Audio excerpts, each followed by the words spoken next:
রাষ্ট্রপতির বাসভবন বঙ্গভবনের দরবার হল থেকে শেখ মুজিবুর রহমানের ছবি সরানো নিয়ে রাজনৈতিক মহলে চলছে আলোচনা ও সমালোচনা। ছবিটি সরানোর কথা প্রথমে জানিয়েছিলেন অন্তর্বর্তী সরকারের নবনিযুক্ত উপদেষ্টা মাহফুজ আলম। আজ বুধবার সামাজিক যোগাযোগ মাধ্যমে ফেসবুকে এই নিয়ে একটি দীর্ঘ পোস্ট দিয়েছেন তিনি।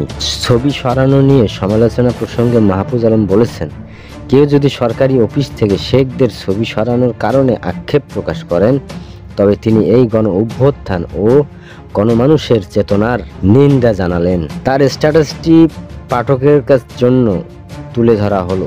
শেখ মুজিব ও তার কন্যা আরেক শেখ তাদের ফ্যাসিবাদী শাসনের জন্য জনগণের তীব্র রাগ ক্ষোভের মুখে পড়েছেন। তাদের মধ্যে একমাত্র পার্থক্য হলো শেখ মুজিব একসময় পূর্ব বাংলার গণমানুষের জনপ্রিয় নেতা ছিলেন, যে জনপ্রিয়তা হাসিনার ছিল না।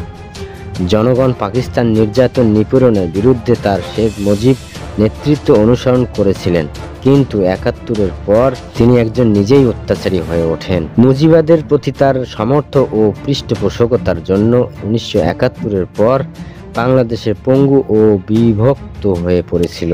নিজের ফ্যাসিবাদী ভূমিকার কারণে ১৯৭৫ সালে তার মৃত্যুতে মানুষের শোক প্রকাশ করেনি।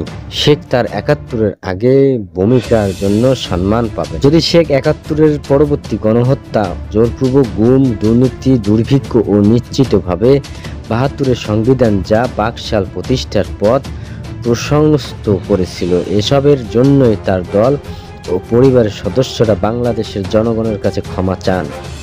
শেখের কন্যার ফ্যাসিবাদী শাসনের কথাও তাদের স্বীকার করা ও ক্ষমা চাওয়া এবং এই জন্য বিচারের মুখোমুখি হওয়া উচিত। তিনি শেখ মুজিবকে একজন ঠাট্টা, বিদ্রূপ ও উপহাসের পাত্র বানিয়েছিলেন।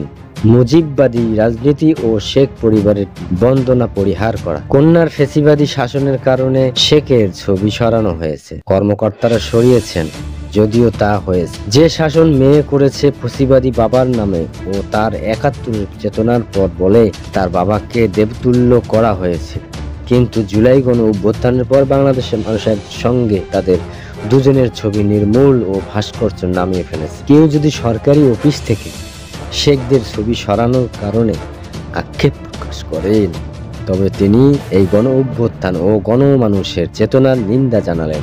আমাদের মনে রাখতে হবে, ইতিহাসকে মুছে ফেলা যায় না। আমরা এখানে এসেছি ঐতিহাসিক অসংগঠিত অপব্যাখ্যাগুলো দূর করতে। মনে রাখতে হবে, ৭১-এর মুক্তিযুদ্ধ ছিল বাংলাদেশের গণমানুষের। আবার কোনো মুক্তিযুদ্ধও যদি ৭১-এর পর অন্যায় করে থাকেন, তার বিচার ও সাজা হওয়া উচিত। স্বাধীনতা যুদ্ধের ভূমিকা রেখেছেন বলে তাদের এই ক্ষেত্রে ছাড় দেওয়া উচিত নয়। স্বাধীনতার যুদ্ধে ভূমিকা রেখেছেন বলে তাদের এই ক্ষেত্রে ছাড় দেওয়া উচিত নয়। শাসক পরিবারগুলো দেবতুল্য করা ও ক্ষমতাসীন পরিবারগুলো নিজেদের বলে মনে করা, এই থেকে বাংলাদেশকে বেরিয়ে আসা উচিত। ৪৭ ও ৭১-এর পাশাপাশি জুলাইয়ের চেতনা আমাদের সবার স্মৃতিতে বেঁচে থাকুক।